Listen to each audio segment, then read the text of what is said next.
Janine. This video is going to be about what I refer to as contrast building. And basically what it is purposeful play. Purposeful play with an emphasis in teaching a dog how to self-soothe. Okay? So most dogs in society get super worked up. They get really, really overexcited, and sometimes in a lot of cases it's actually encouraged by the human, right? The human is actually, you want to go for a hike, you want to go for a walk, you want to go for a car ride, and the dog escalates. Here. So it's encouraged, right? And unfortunately what the dog is being taught is how to stay amped. And I'm not saying that you're doing this, by the way. This is just average perspective. But even without that component of the human working the dog up, most people don't know how to show their dog how to calm down. And unfortunately what that creates is a dog who doesn't actually know how to soothe themselves. So when they get into a really exciting situation like going on a hike, and then you add seeing another dog, they don't actually have much of an ability to contain themselves, and they escalate. And even sometime after that, it can be very challenging for the dog to calm down. Like I say, after they've met the dog or after the hike, it takes a while for them to wind down. So this activity is actually a very playful activity, but it has a strong emphasis in teaching the dog to self-soothe. I actually, when a dog's about 5 or 6 months of age, which is technically adolescence, they're no longer puppies. I know that might be hard for you to swallow, but a lot of people think dogs are puppies till they're 2. That's not true. They're puppies until 5 or 6 months, where they become adolescents. And so at that point, I'm going to start treating them more like a teenager and less like a little baby. And I no longer let dogs have free access to toys, right? So toys can be in Dakota's playpen for Dakota's access, since Dakota's not old enough to start doing purposeful play, but also needs to have all toys put up, no access to toys. And then when it's time for playtime, it's going to be purposeful play. So there's going to be meaning behind the play. He has a really strong toy drive. I'm actually, unfortunately, starting to see that he doesn't particularly like me controlling toys. The purposeful play is no longer about him controlling it. It's about us working as a team, and he's actually not been as playful with me as he was the first or second day he was here. So that's kind of a bummer. I'm trying to increase the drive. He'll probably do a lot better for you than he will for me. I think he's a bit overwhelmed with not being in control of everything anymore, which we can go over that at the consult. But bottom line is that I'm trying to encourage him to still be very, very playful, but with him doing obedience and listening to me and calming himself down and such, which I'm about to show you. So hopefully he will be as playful as I know he can be, because he had a really high intensity towards toys. And what toys do is they bring out a dog's prey drive, right? So if I want a dog's pack drive to increase so they look at me more, the last thing I want to be doing is giving them things that put them in the exact drive that detaches themselves from me. So my dogs don't have free access to toys, and that's the reasoning behind it, is because I'm going to be asking them to stay in a prey drive state. Stay stimulated. Don't relax. Don't look at me. Just play. Keep yourself entertained. And what that's going to do is it's going to produce adrenaline, it's going to increase their prey drive, they're going to get all jacked up, and then we're going to have a harder time controlling them. So, by eliminating access to toys all day long and utilizing toys in a scenario where you're actually teaching the dog a purposeful style of play, not only will it build your relationship stronger because you're playing together, but it will decrease his prey drive, and it will also, through this specific activity, just start helping to teach him how to actually self-soothe. Because this guy can get himself pretty worked up into a frenzy. Come. So the first thing that I'm going to do is I'm going to put him on place. Place? And place is be kind of like the sounding board for all play, right? So I have no idea if you ever took this dog to a park and played fetch with him. I don't know what you do. We haven't discussed that. But place. I should have brought my speaker box out here, darn it, so you could hear my e-collar. It's hard to remember everything. Okay, so first I put him on place, and then right now my toy of choice is a squeaky toy that's tied to a flirt pole. And I guess I'm going to change course here because he's fixated on a person. Come.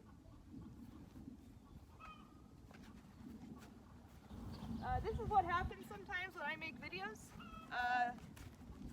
Stimulus appears in the environment, and then I can't actually finish my train of thought because it's more important that I focus on teaching him how to stop fixating on people, right? And he wasn't going to engage and play with me anyway because he was way too concerned about this guy walking up and down my hill.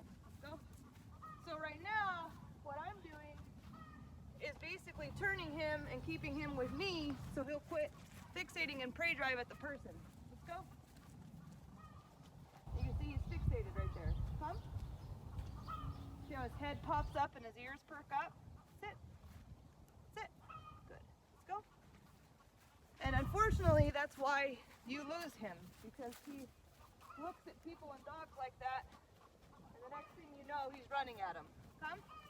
So instead of letting him load and escalate, I'm instead using my long line technique to work him down off of it. So you can utilize these movements when you come home here to help desensitize him to this. I like to do the recall where I back up, come. That's the most, in my opinion, the most beneficial. Go.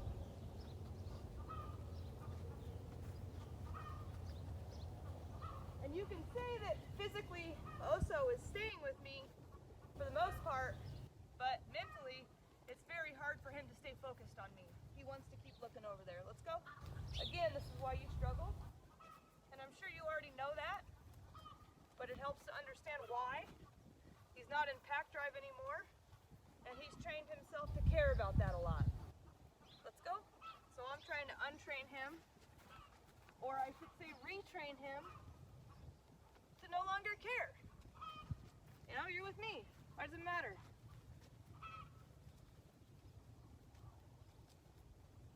Go. Good. Now this guy's gonna come back down. So, place, I might have to go back to working him off a person in the middle of this activity. Come. He's still looking for him. Here. Let's go. Place. So this is hard for a dog mentally, especially because Oso really wants to fixate.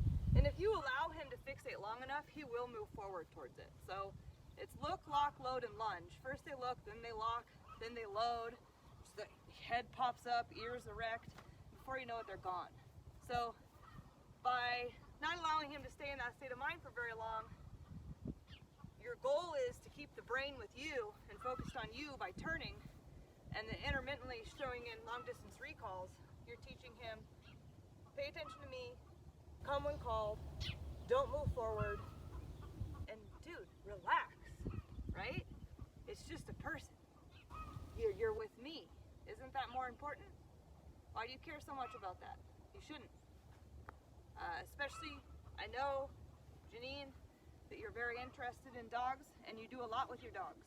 So it's even more important for an owner who's going to be satisfying and fulfilling their dogs on a daily basis through exercise and mindful activities, that their dog cares more about them than stimulation. You know, it should be their second nature. And I know you didn't know how to go about that, so I'm teaching you how. Now this guy is coming down the hill again.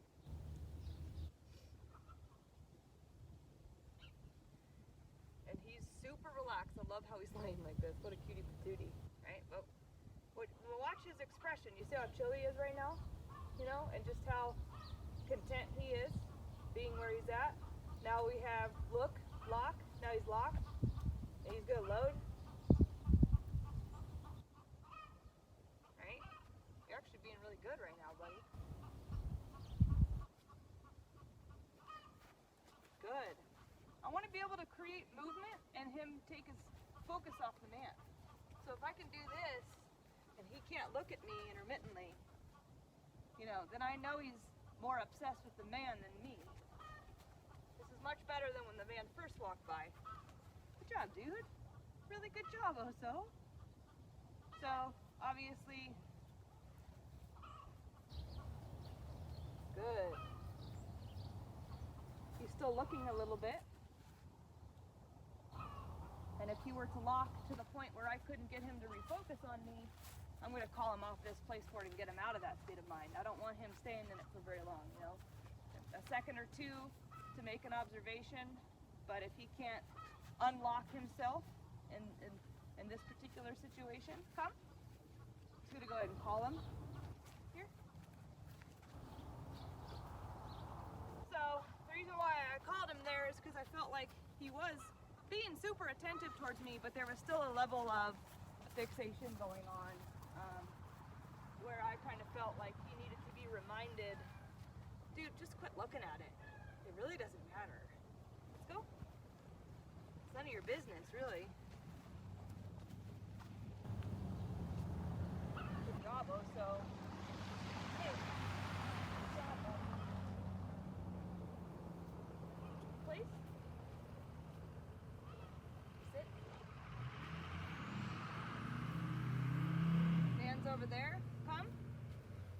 The direction he's looking at is where the man is in. This man is super far away, It's like a quarter of a mile away right now.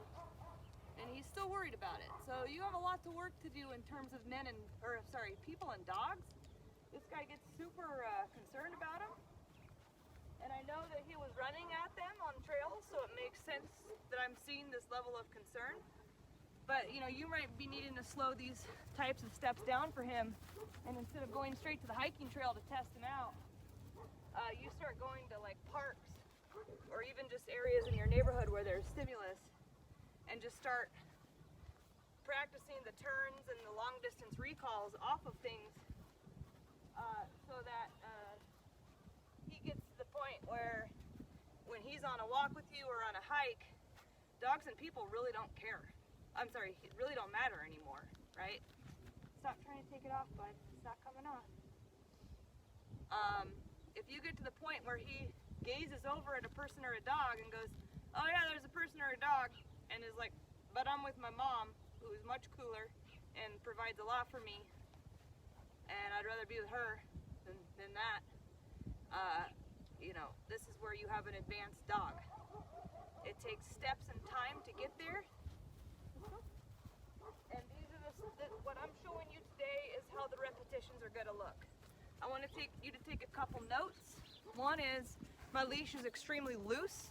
I'm not forcing him into anything. If my leash is taut from his neck to my hand and it's not a big gaping loop, you're not doing it right.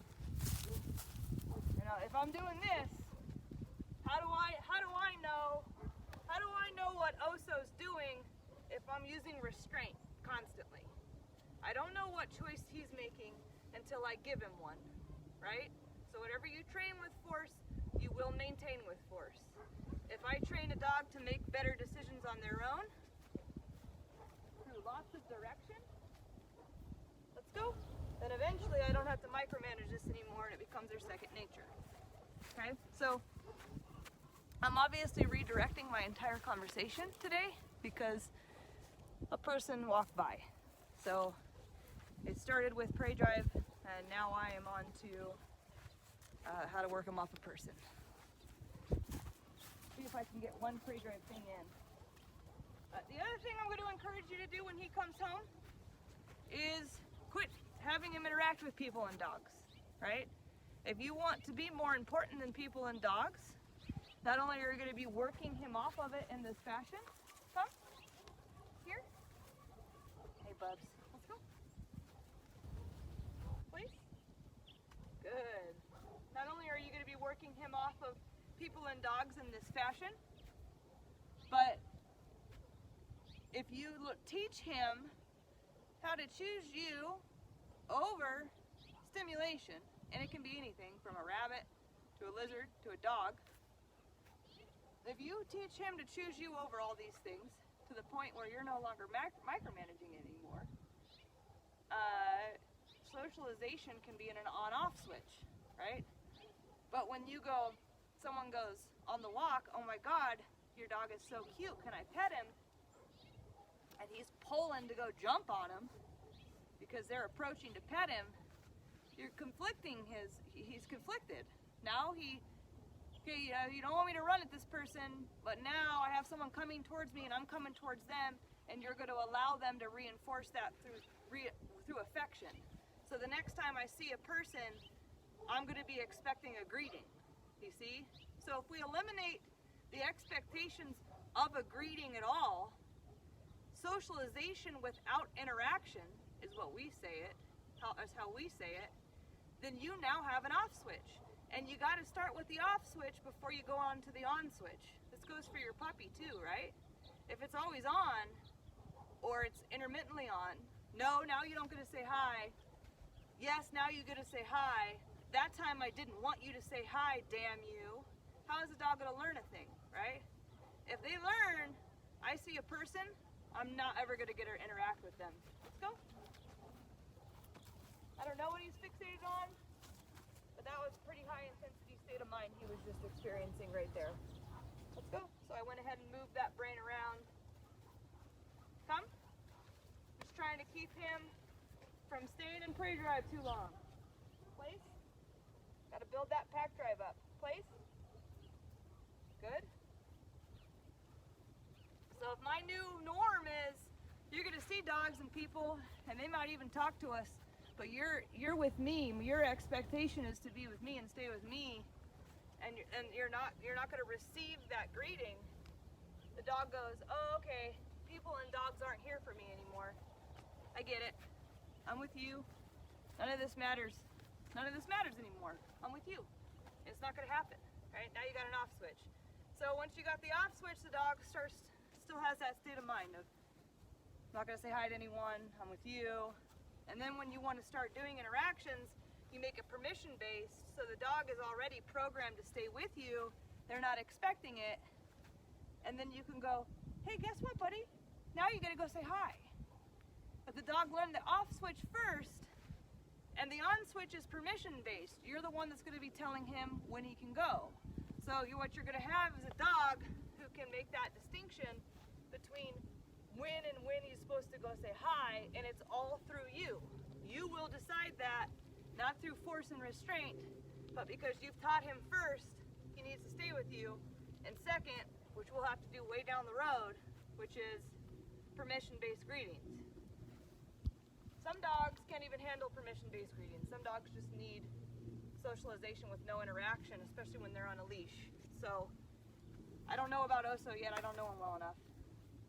But I do know his level of concern towards people and dogs tells me that he needs a heavy several weeks of seeing dogs and people consistently without socializing with them or having that person come and pet them or a dog come and play with them.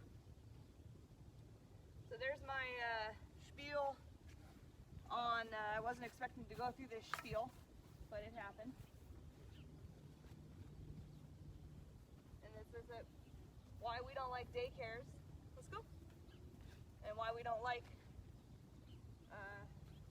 why we don't approve of trainers who encourage owners to take their dog everywhere and let strangers pet them. Come. Place. Because,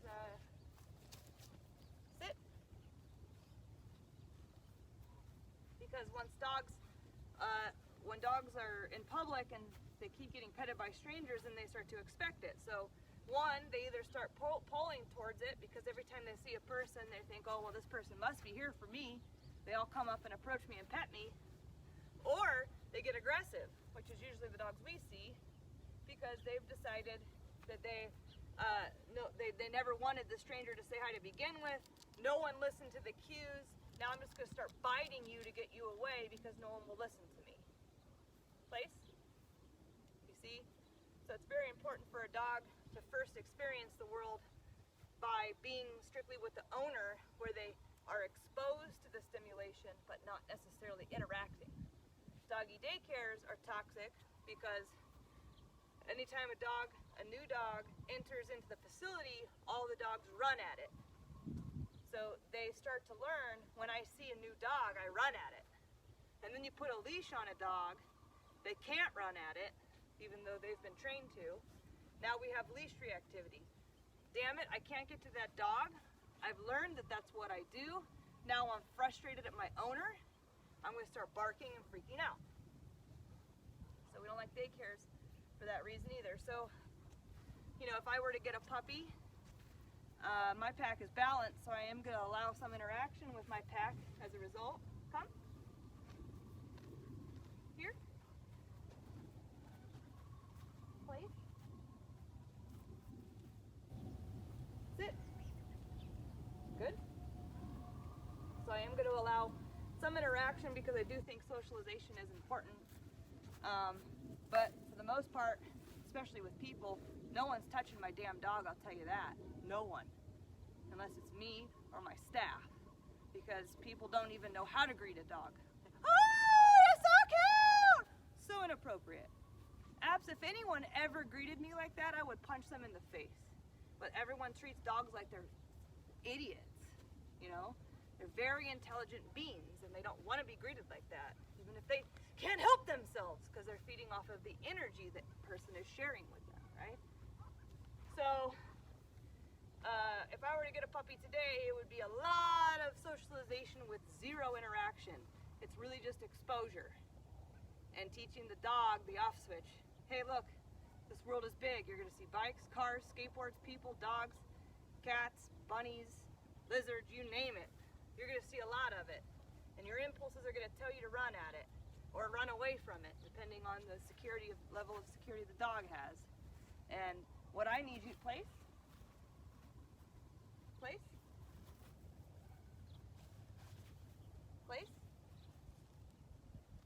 Sit. And what I need you to do is stay with me when you see those things. And understand that you're part of my pack, and nothing about any of those things has anything to do with you. And when you set that expectation, it's really easy to turn switches on and off, right? It's harder when the dog has access to everything, and then you're trying to dial it back and turn it off. So hopefully that makes sense.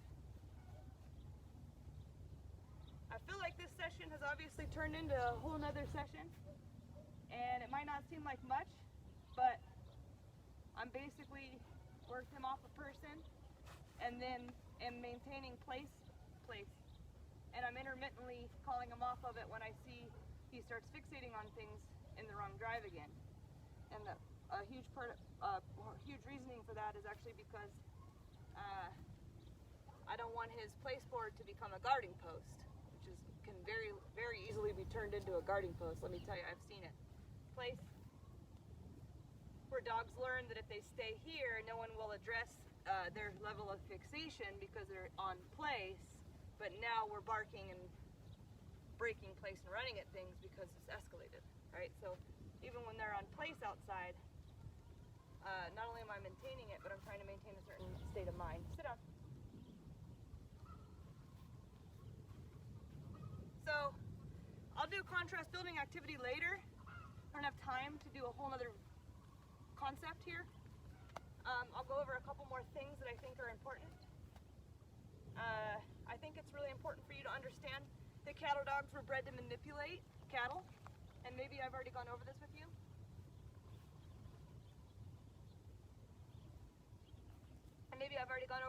I don't know, I cannot remember.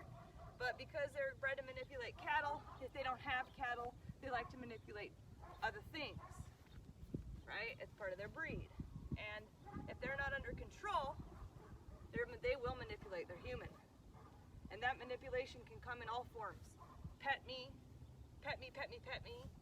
That's bossy if the dog keeps asking you to pet it. People like it, and I discourage it entirely because not only is it bossy, but they're now in control of your personal space, right? Play with me, bring a toy. Let me outside, let me inside. I'm gonna follow you around the house and control your personal space. I might even go back and forth like a cattle dog. I might nip your heels. I might nip strangers' heels. Like, you know, the list goes on. Feed me. Oh, we're gonna go outside? Well, I'll meet you to the door and you can open this for me. Place? You see? So, all dogs do this. Cattle dogs perfect it. They are incredible at it because they are extra powerful in the sense that they were bred to control things, so they love to control their human. Let's go. Come. Here. So now that stranger, who's my neighbor, is now walking right here up his driveway. So now we have a different angle to work him off of. Place. Sit. You can see me prey drive towards the neighbors. Let's go. So Oso has been struggling. He's doing really well with the training, but he's struggling with how much I'm controlling him. Place. And my style of training basically teaches the dog that I'm going to give you the choice because I need to see where your brain is at. So I'm going to give you a series of choices, but at the end of the day, you really only have one choice, and you need to choose it if you want to move forward. Place. And that choice is my choice. And it's the choice that I know is going to make him a better dog, even though he does not know that yet. So he's doing it on his own, but it's my choice, not his. And you can see how a dog who's innately a control freak, bred to do it, might struggle with a human who's not just controlling them here, but requiring that the dog do it themselves and follow through so that I'm not forcing it, place, as much as just creating a new state of mind because they're the ones doing it on their own, right? If a dog does things on their own in repetition, it actually eventually becomes their habit, who they now are. That's actually why Oso is the way he is today, right? He trained himself to be this way. You trained a little bit, or maybe even a lot, but everything that you can't train, he trained himself to do. So if I don't allow him to train himself and restrict that, and basically continue on with the repetitions that I know trains a dog up to be just like the one that you're wanting him to be like, Kai, that little black Aussie, eventually becomes their second nature because I'm not forcing it, and I am asking the dog to do it all on their own. And I might even give them a choice to make a mistake, but at the end of the day, they're going to do it. They're going to do it. I'll keep doing the repetitions until they get it right. And the dog starts to learn, I don't really get to move forward until I get what my owner gets what she wants, right? So I don't ever get to go run at that person because my owner never lets me go say hi. She just keeps making me stay with her through lots of repetitions and direction. So eventually the brain goes, well, I could take this 15-foot line, but I'm not going to get much further than that. So I might as well just stay close, you know? Or I can try to break place 15 times, but they just keep putting me back on it, so I might as well just stay, right? Or, yeah, I really don't like to sit patiently and wait at the doors.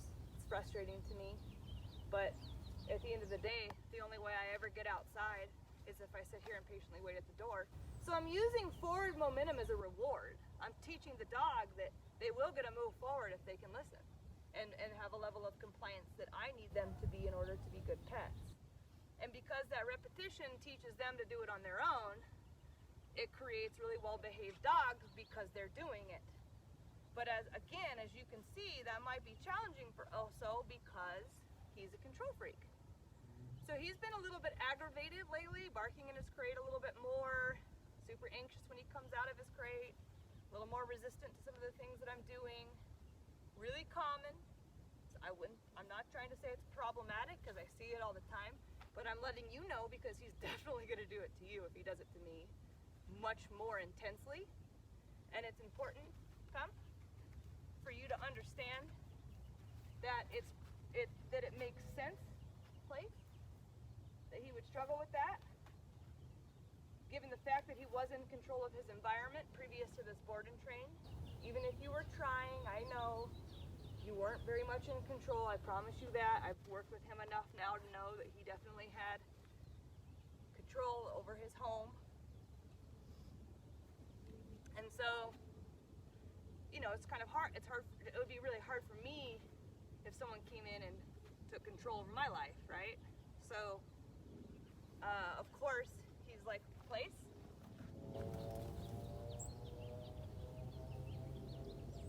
So you see what I mean by, you're gonna try to make different choices, but at the end of the day, this is the choice you're gonna make if you wanna get anywhere, right? So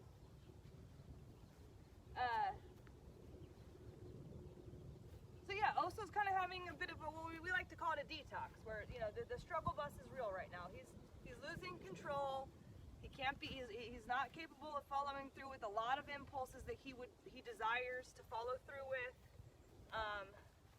He's with a handler who understands him and his breed and how he manipulates, so he's not getting away with anything, which is, it's frustrating for him. But the thing is that dogs don't know how good it feels when someone else is in control until they're taught.